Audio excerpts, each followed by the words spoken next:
Greetings, tubers, bookers, spacers, and tweeters out there. This is Chuck coming at you from the chill room with another video post. Before we get started on this video, I want to apologize for sort of the lack of video posting this summer. I've just been really busy. I started a new job. There really hasn't been much to show you guys, and I haven't done a lot of shower curtain movie reviews. You know, there's been some pretty good summer movies that come out, and I just don't get to the theater in time to see them, to give you all a review, so I want to apologize for that.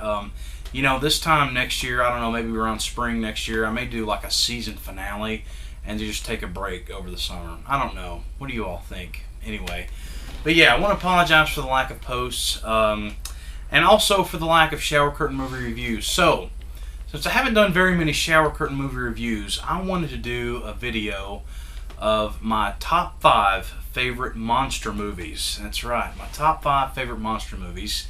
And so yeah, here we'll go. We'll go through them, and I'll talk about each one for a little bit. So yeah, my top 5 favorite monster movies. At number 5 would have to be Peter Jackson's King Kong. Now, this film came out, I believe, in 2005.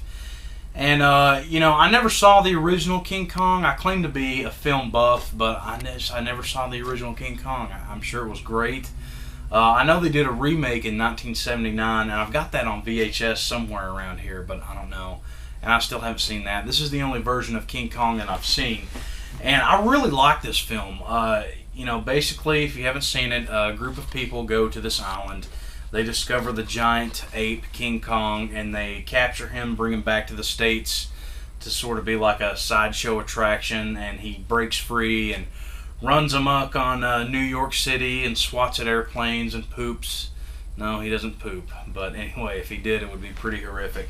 But anyway, this movie was really great. I really enjoyed this film. Jack Black was in this.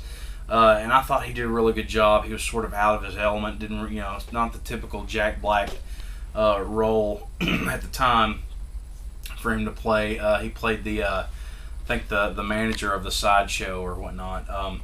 But anyway, this was a really great film, really awesome visuals, and just I really like how they sort of created this world, the world of King Kong. You know, when they go to the island, and it was just a really awesome film to watch. Really great visuals, a lot of action. Yeah, Peter Jackson's King Kong. If you haven't seen this, definitely pick it up. Number 4, my number 4 favorite monster movie is a film that I've really loved ever since I was a kid, and it's Gremlins. Now, pretty much everybody has seen Gremlins. If you haven't, if you're a youngster and you haven't seen Gremlins, this great film of the 80s, definitely recommend picking this up. Let me enlighten you. It starts out with this kid named Billy, and his dad picks him up a little mogwai. That's what these little furry guys are, a mogwai, and gives it to him as a Christmas present. And he buys it at this Chinese shop, and the rules are you can't get the mogwai wet, and you can't feed him after midnight. Well, what happens, of course, we wouldn't have a movie if there wasn't a big conflict or problem. He gets Gizmo, who is the main mogwai character here. He gets Gizmo wet, and Gizmo multiplies into a bunch of mogwai, and those mogwai of course are fed after midnight, and they turn into these hideous monsters. I don't know if you can see Spike there. He's the leader of the Gremlins. They turn into Gremlins, and they run amok and do all sorts of terrible things, and it's a fun film to watch. It's really fun. It's funny. It's also kind of horrific.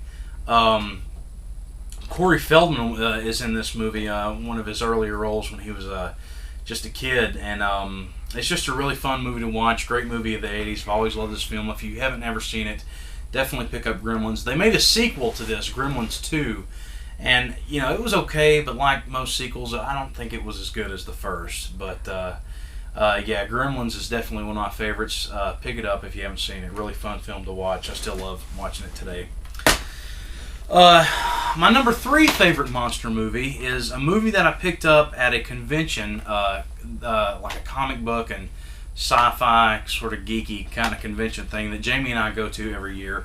And they usually have these DVDs that you can get of movies that you can't really find anywhere else. And my number 3 favorite monster movie is The Host.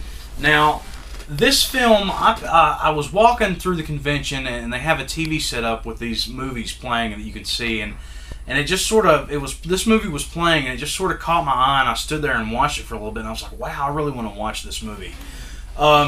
You can get, I think, and I'm pretty sure that I bought this before it was available in the U.S. Like, now it's available in the U.S., and you can get it in English, but this version of the film, it has subtitles. Like, it's a Japanese film and they speak Japanese, but you read the subtitles. You can get this now, of course, an American version with it's dubbed over. And most of you are probably thinking, okay, Japanese monster movie. Oh no, Godzilla. This film is nothing like that. This is actually a really great film. Basically, what happens is this giant mud skipper like creature comes out of the water and terrorizes these people, and this family right here, they get separated from, I believe it's his daughter, and the mud skipper creature kidnaps his daughter, and they're on a quest to find the daughter, and they hope she's still alive. Well, meanwhile, the government steps in, and the government's like, okay, anybody who's come in contact with this giant mud skipper is contaminated and has to be quarantined. So they're running away from the government to keep from being quarantined, and they're trying to find their daughter. And this giant mud skipper monster is terrorizing the city. And the monster in this is very CGI. I mean, you can tell it's CGI, but I don't know. There was something about the way they shot this that was like, that really was really interesting. It was really unique to watch. And it looked really good, the effects and whatnot. And there's some great acting in this. I know you probably don't believe me and all, but this is actually a very dramatic film. It's not silly at all. It's very very intense, very heart-pounding, and it's actually a really good film. Like I said, it's available in the U.S. now. You can get it, and you can watch it with subtitles or watch it, with American language dubbed over. But I don't know. I like the subtitles. It was a little bit more real. I don't know, but it was actually a great film. Very dramatic. If you find this, I definitely highly recommend picking this up. We're coming up to the number 2, and this was really sort of hard for me, these last two. I couldn't decide which one I wanted to be number 2 and which one I wanted to be number 1.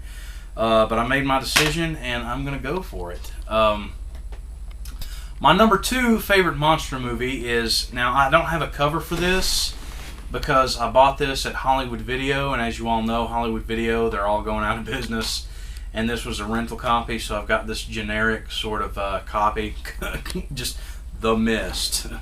There's the title of it right there. Not to be confused with The Fog, which is a supernatural thriller, but anyway, The Mist is a really great film. Apparently it's based off of a Stephen King movie.